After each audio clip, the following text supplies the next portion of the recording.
Signature ici à Bamako d'un accord de prêt du projet de la route Djidjeni-Kouala-Mourdia-Nara, frontière de la Mauritanie, pour 6 milliards et d'un mémorandum d'entente relatif au projet de forage et d'équipement de puits d'eau pour une valeur de 3,9 milliards entre le Fonds saoudien pour le développement et le gouvernement du Mali. Et c'était à l'hôtel de l'économie et des finances. Aïssata Ibrahim Maïga a suivi pour nous. Pour la construction de la route Djedjeni-Kouala-Mourdia-Nara, frontière Mauritanie, il y a un besoin financier d'environ 72,155 milliards de francs CFA. Cela concerne la réhabilitation et le bitumage d'environ 231,51 km sur la route nationale 4. C'est donc dans l'optique de participer à l'amélioration du trafic communautaire UEMOA-CEDEAO que le Fonds saoudien pour le développement intervient d'une part à hauteur de 6,9 milliards et d'autre part dans l'accès à l'eau potable dans certaines localités du Mali pour 3,9 milliards de francs CFA.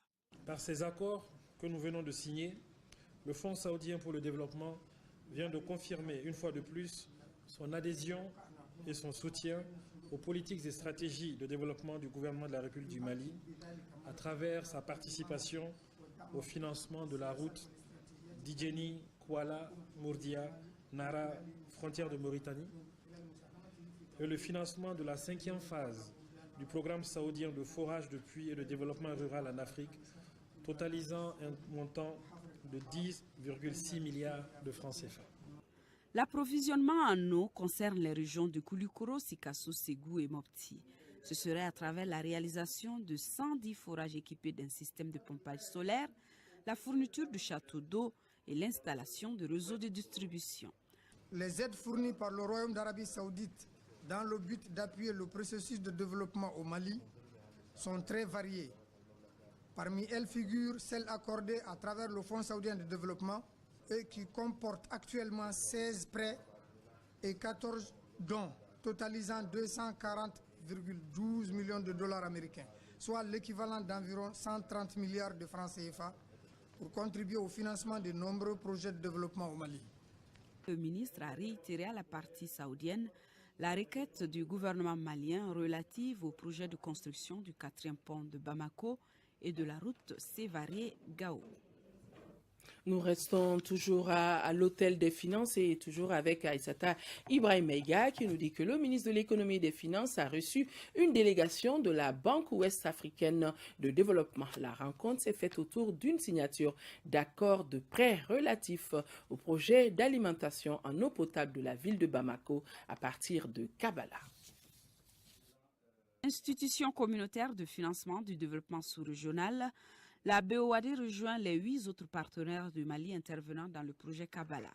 Son premier responsable se réjouit de participer ainsi au financement de l'objectif numéro 6 des ODD. Il s'agit de l'accès à l'eau et à l'assainissement.